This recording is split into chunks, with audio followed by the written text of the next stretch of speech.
வணக்கம் நண்பர்களே. நம்ம இப்போ பார்த்துட்ருக்கிறது ஆட்டுக்கால் பாயா இன்றைக்கி செய்ய போகிறோம். அதை எப்படி செய்யறதுன்னு பார்க்கலாம் வாங்க.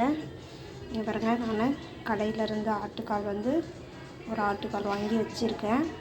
அவங்க க்ளீன் பண்ணி கொடுக்குறது எப்போவுமே இந்த மாதிரி தான் பண்ணி கொடுப்பாங்க.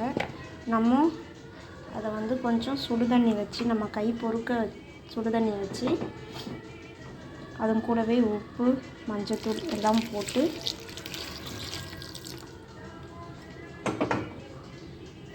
இந்த மாதிரி சின்ன கத்தி வச்சு அதை க்ளீன் பண்ணி எடுத்துக்கலாம்.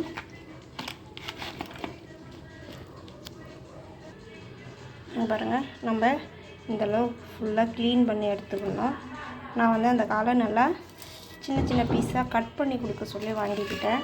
இப்போ அதுவும் கூட நான் ஒரு கைப்பிடி அளவுக்கு சின்ன வெங்காயம், ஒரு சின்ன தக்காளி, கொஞ்சமாக கொத்தமல்லி எல்லாத்தையும் அதுவும் கூடவே போட்டு குக்கரில் வேக வைக்க போகிறோம்.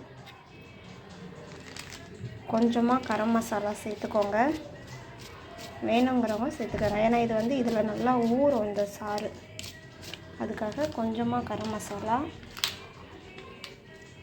கொஞ்சமாக இஞ்சி பூண்டு பேஸ்ட்டு சேர்த்துக்கிறேன்.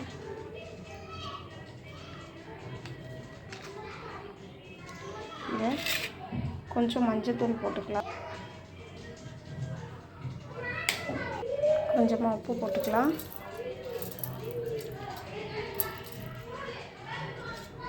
தண்ணி கொஞ்சம் அதிகமாகவே வச்சுக்கலாம். ஏன்னா ஒரு 10 விசிலுக்கு கிட்ட விட்டோம்னா தான் நமக்கு ஆட்டுக்கால் நல்லா வெந்து வரும்.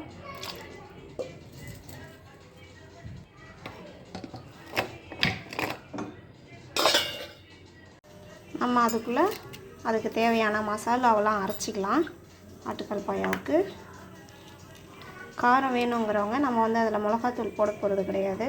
அதனால் 4 பச்சை மிளகா, இஞ்சி பூண்டு ஒரு 5 பல், இஞ்சி ஒரே ஒரு துண்டு,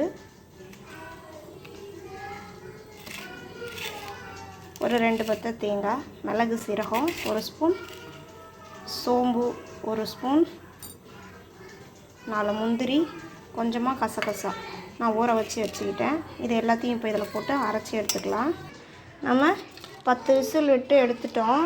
இது பாருங்கள், கறி நல்லா வெந்து வந்துடுச்சு. நமக்கு பார்க்குறப்பயே தெரியும் அந்த கறி வெந்து அதில் இருந்த சாறு எல்லாம் இறங்கியிருக்கும். இப்போ நம்ம இதை வேறு எண்ணத்தில் மாற்றிக்கிட்டு குருமாவுக்கு வதக்க ஆரம்பிக்கும்.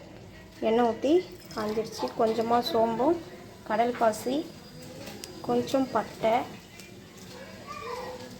ஒரே ஒரு கறி மசாலா இலை,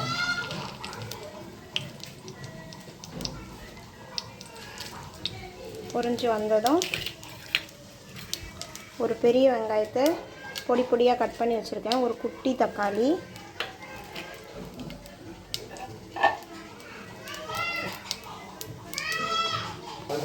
இங்கே பாருங்க, வெங்காயம் நல்லா பொண்ணு வரவில் வந்துச்சு. நம்ம இப்போ தக்காளியை போட்டு வதக்கிக்கலாம். நல்லா வதக்கணும், அதில் தான் டேஸ்ட்டே வரும். ஃபஸ்ட்டு நல்லா வதங்கிடுச்சு. இது தீஞ்சு போன மாதிரி தெரியும், ஆனால் இந்த டேஸ்ட் வந்தால் தான் இன்னும் நல்லாயிருக்கும். இப்போ நம்ம எடுத்து வச்சுருக்கிறத எடுத்து அதில் ஊற்றிடலாம். ஊற்றியாச்சு. இது ஒரு கொதி வரட்டும். நம்ம அரைச்சி வச்சுருக்கிற அந்த பேஸ்ட் எடுத்து இதில் ஊற்றி ஒரு கொதி விட்டு இறக்கிட்டோம்னா ஆட்டுக்கால் பாயா ரெடி. இப்போ நமக்கு தேவையான உப்பு காரம் எல்லாம் இருக்கான்னு நம்ம செக் பண்ணிக்கலாம். நம்ம அரைச்சி வச்சுருக்கிற பேஸ்ட்டை இப்போ இது கொதிக்க ஆரம்பிச்சிடுச்சு. உப்பு காரம் எல்லாம் பார்த்தாச்சு. இதில் ஊற்றிட்டு கொஞ்சமாக அதில் தண்ணி விட்டு அலசி ஊற்றிக்கலாம்.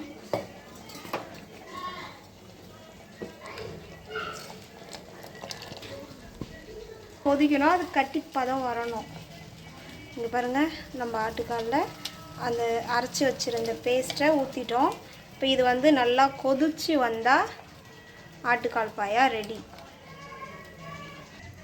அவ்வளோதான் ஃப்ரெண்ட்ஸ், சூடான ஆட்டுக்கால் பாயா ரெடி. இதுவும் கூட நம்ம இடியாப்பம் சேர்த்துக்கலாம், இட்லி, தோசை, சப்பாத்தி, இந்த மாதிரி எது ஒன்றாலும் தொட்டு சாப்பிட்டுக்கலாம். ஆனால் ஆட்டுக்கால் பாயாவுக்கு இடியாப்பம்னா அல்டிமேட்டாக இருக்கும். வீடியோ பிடிச்சிருந்தால் லைக் பண்ணுங்கள், ஷேர் பண்ணுங்கள், மறக்காமல் சப்ஸ்கிரைப் பண்ணுங்கள், பெல் பட்டனை கிளிக் பண்ணுங்கள். நெக்ஸ்ட் வீடியோவில் பார்க்கலாம்.